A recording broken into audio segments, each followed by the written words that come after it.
Hello guys, welcome to 5th generation Nabi Shop and welcome to another unboxing and testing. Welcome to another vlog. Shoutout po natin Sir Noel. This is the Glock 17 Gen 3 dual ammo. It comes with hard case. As you can see, may kasama na siyang case. Ayan. Glock. Okay, so ito po yung kanyang specs. Yan po. Glock 17 4.5mm, Glock 17 Black 4.5mm .177 P-BB. So ibig sabihin po niyan, that's pellet slash BB. Okay, so dual ammo siya guys. This is dual ammo. CO2 powered 3 joules 8 rounder. Okay, 8 rounder. Okay, so ibig sabihin po, dual ammo, ibig sabihin ang bala niya ay caliber 177 pellet. P stands for pellet slash BB. At this one is the steel BBs 4.5mm. Yan, bulitas po yan. Ito yung magnet. Ayan. So yan yung bala niya, bulitas or pellet. I'm using the Umarex 500 Intruder 8.20 grains or 0.53 grams. And yung propellant niya is CO2. This is 12G CO2 cartridge. Etong isang CO2 good for 60 shots. More or less yung isang CO2. This is disposable. Okay? So ito may kasama siyang manual. Airgun. Instruction manual.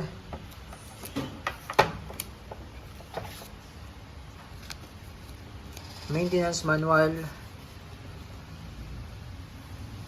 At saka meron siyang cleaning rod. Yung cleaning rod. Ayan. Tapos yung Allen range. Glock 17 Gen 3. Generation 3.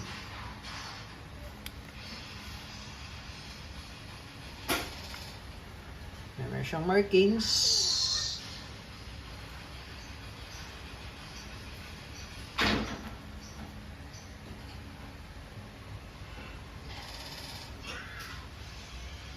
Dual ammo. Pakita ko lang sa inyo yung kanyang magazine. Okay, so ito yung kanyang magazine. Mag-release. Ayan. So yung nakalagay sa specs, 8 rounder. So ibig sabihin po, rotary mag, ang capacity niya po ay 8. So 4 na rotary po ito. So meron po kayong 32 shots, pero per rotary is 8 round. Okay, so depende sa inyo kung gusto nyong pellet, or kung gusto nyong bulitas. Okay, so una, lalagyan natin ng bulitas. Ito yung pambulitas.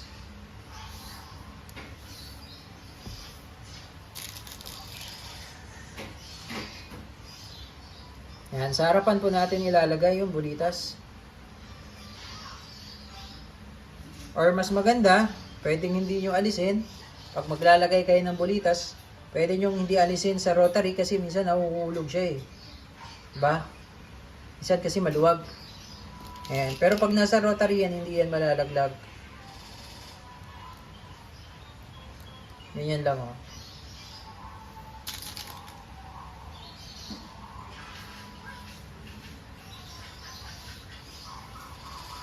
Umiikot kasi to. Pag tinanggal nyo yung rotary, minsan nalalaglag yung bulitas pag nilalagay. Yan. Pwedeng siyang, nandyan lang siya. Pag maglalagay kayo ng bala, pwede. Pero ito, yung sa pellet, aalisin nyo talaga siya. Sa pellet.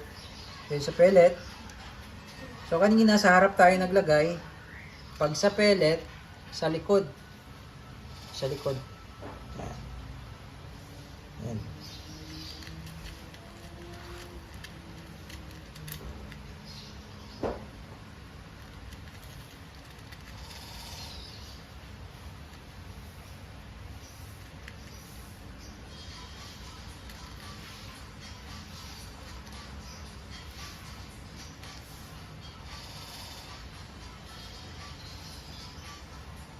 Ayan. So, ito po ay caliber 177 po. 177 pointed.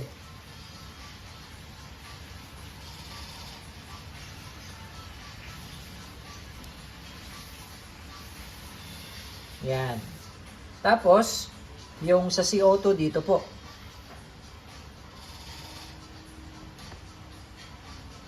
Okay, so every time po na mag-load ng CO2, patakan lang natin ng konti. Etong part na to.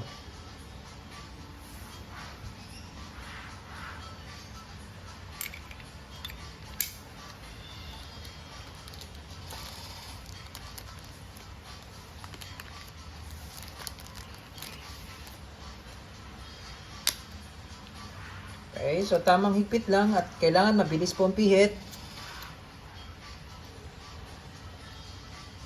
At tamang higpit lang. Okay. Now, yung ating Glock 17 Gen 3, meron siyang safety dito sa ilalim. Ngayon, naka-safe yan. Yan. Siya puputok matigas. Pag fire naman, pula. Okay, so ang trigger nito malalim po hanggang dulo. Ayan. Hanggang dulo po ang trigger niya. Pagka ganyan, hindi po yan puputok. Hanggang dulo po, no? Ayan. Sagad nyo po hanggang dulo yung trigger. Okay. So, pwede kayo dito maglagay ng flashlight. Tapos, pag lalagay nyo magazine, pag ganyan, huwag nyo patagilid po. Pwede malaglag yung rotary. Ayan. Okay. And testing.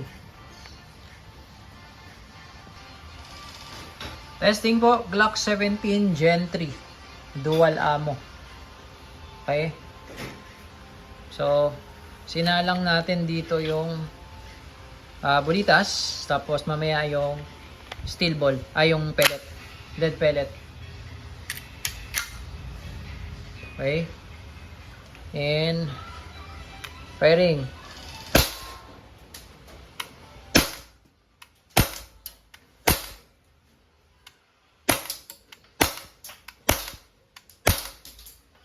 Okay, so nakawalo na tayo. Ililipat lang natin yung rotary.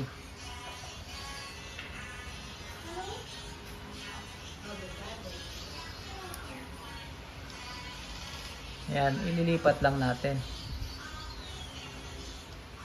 Okay. And firing.